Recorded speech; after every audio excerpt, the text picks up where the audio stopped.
আজকে আমি আপনাদের সাথে ভীষণ মজার লোভনীয় একটা ভর্তার রেসিপি শেয়ার করব।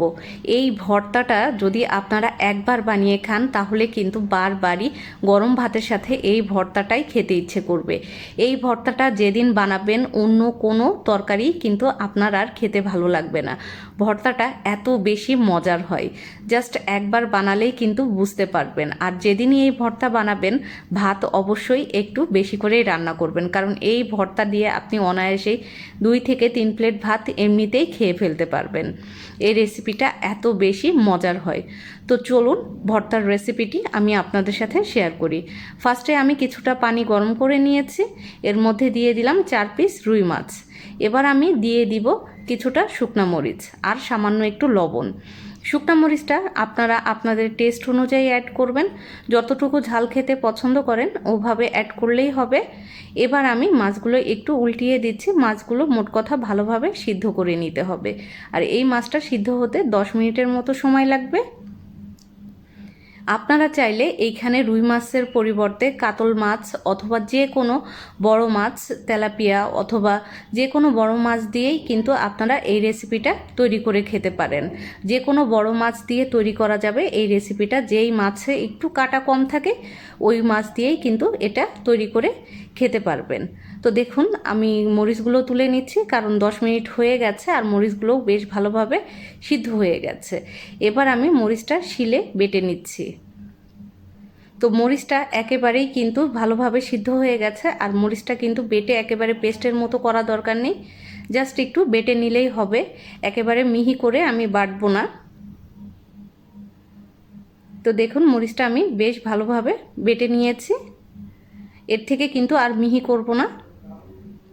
এবার আমি দিয়ে দিব দেশি রসুন। আমি এখানে দেশি রসুন নিয়েছি, আর রসুনটাও কিন্তু ভালোভাবে আমি ছিলে নিয়েছি। আপনি চাইলে এখানে বিদেশি রসুন দিয়েও ভর্তাটা তৈরি করতে পারেন, তবে দেশি রসুন দিয়ে করলে আমার কাছে খেতে বেশি ভালো লাগে, আর দেশি রসুনের ফ্লেভার কিন্তু অনেক বেশি ভালো হয়। আমি এখানে আজকে 4 পিস মাছ দিয়ে এই ভর্তাটা তৈরি করছি। আপনার বাসায় যদি ফ্যামিলি মেম্বার কম থাকে আপনি কিন্তু 1 পিস 2 পিস মাছ দিয়েও এই ভর্তাটা তৈরি করে খেতে পারবেন, কোনো সমস্যা নেই। তো দেখুন আমি মরিচ এবং রসুনটা ভালোভাবে ছেঁচে নিয়েছি। এবার আমি এটা তুলে এক সাইডে রেখে দিচ্ছি, পরবর্তীতে আমরা রেসিপিতে ব্যবহার করব। এবার আমি মাছগুলো তুলে নিচ্ছি, পানি থেকে ভালোভাবে পানি ঝরিয়ে মাছগুলো তুলে নিতে হবে একে একে। তো আমি মাছগুলো তুলে নিচ্ছি। আর অবশ্যই এই রেসিপিটা যখন বানাবেন খেয়াল রাখবেন যেই মাছে কাটা কম আছে ওই মাছ দিয়েই কিন্তু এই রেসিপিটা তৈরি করতে হবে, তাহলেই কিন্তু খেতে ভালো লাগবে। আর বড় মাছের স্বাদ কিন্তু এমনিতেই অনেক ভালো হয়, তো আপনারা যে কোনো বড় মাছ দিয়েই রেসিপিটি তৈরি করতে পারবেন। তো আমি এবার ভালোভাবে কাটা বেছে নিচ্ছি। আর এই রেসিপিটা কিন্তু এত বেশি মজা হয়, বাচ্চারাও কিন্তু খেয়ে নেয় অনায়াসে, যেহেতু এটাতে অনেক কাটা কম থাকে। আর কাটা বেছে তো ফেলে দিচ্ছে, আর কাটা টাটা থাকে না, তো খেতে কিন্তু বেশ ভালো হয়। তো এবার আমি মাছটা ভালোভাবে বেছে নিলাম। আর বেছে নেওয়া হয়ে গেলে আমি ফ্রাই প্যানে কিছুটা তেল দিয়ে দিলাম এবং পেঁয়াজ কুচি কাঁচামরিচ কুচি দিয়ে দিলাম। পেঁয়াজ এবং কাঁচামরিচটা বেশ ভালোভাবে আমি ভেজে নিচ্ছি। ভেজে একটু সফট হয়ে আসা পর্যন্ত অপেক্ষা করতে হবে। তো এবার দিয়ে দিব একটা মিডিয়াম সাইজের টমেটো, যেটা আমি কুচি করে নিয়েছি, আর দিয়ে দিলাম শুকনো মরিচ এবং রসুন, যেটা আমি ফার্স্টেই বেটে রেখেছিলাম। আপনারা দেখতেই পাচ্ছেন এটার কালার কতটা সুন্দর হয়েছে। এবার আমি সব কিছু খুব ভালোভাবে মিক্সড করে নিচ্ছি। মিক্সড করে এটা আমি 2 মিনিটের মতো ঢাকনা দিয়ে ঢেকে রান্না করব। এতে করে টমেটোগুলোও সফট হয়ে যাবে। এবার দিয়ে দিচ্ছি মাছ।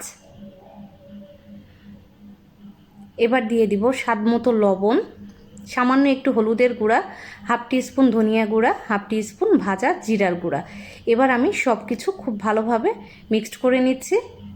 এই ভর্তাটা কিন্তু বানাতে একেবারেই সময় লাগে না, আর এই ভর্তাটা আপনি যেদিন বানাবেন সেদিনই বুঝতে পারবেন যে ভর্তাটা খেতে কতটা মজার।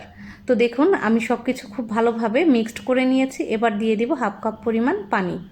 এই পানি দিয়ে খুব ভালোভাবে মিশিয়ে নিচ্ছি। এবার ঢাকনা দিয়ে পানিটা শুকিয়ে আসা পর্যন্ত অপেক্ষা করব, এতে করে মশলার কাঁচা গন্ধ চলে যাবে। তো দেখুন পানিটা শুকিয়ে গেছে। আমি এবার দিয়ে দিচ্ছি আরও কিছুটা কাঁচামরিচ এবং কাঁচা পেঁয়াজ। আর দিয়ে দিব ধনিয়া পাতা কুচি। অবশ্যই ভর্তার শেষে এই উপকরণগুলো আপনারা অ্যাড করবেন, এতে করে কিন্তু খেতে বেশি ভালো লাগবে।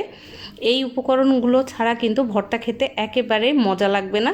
তো খুব ভালোভাবে আমি মিক্সড করে নিচ্ছি। এবার আমি সার্ভ করব। তো দেখুন সব কিছু খুব ভালোভাবে আমি মিশিয়ে নিয়েছি, মেশানো হয়ে গেছে। এবার আমি চুলা বন্ধ করে সার্ভ করে নিচ্ছি। ভর্তাটা সার্ভ করার সময় অবশ্যই আপনারা একটু কাঁচা সরিষার তেল দিয়ে সার্ভ করবেন, এতে করে কিন্তু ভর্তাটা খেতে অনেক বেশি ভালো লাগবে। তো আমি একটু কাঁচা সরিষার তেল দিয়ে ভর্তাটা সার্ভ করছি। গরম ভাতের সাথে এই রকম যদি একটা মজার ভর্তা হয় তাহলে কিন্তু আর অন্য কোনো রেসিপি আপনার খেতে ভালো লাগবে না। এই ভর্তা দিয়েই কিন্তু আপনি অনায়াসে খেয়ে নিতে পারবেন। ভর্তাটা এত বেশি মজার হয়। আশা করব আমার আজকের ভর্তার রেসিপি আপনাদের কাছে ভালো লেগেছে। সবাই অবশ্যই এই ভর্তা বানিয়ে খেয়ে দেখবেন। আজকের রেসিপি এ পর্যন্তই। আল্লাহ হাফেজ।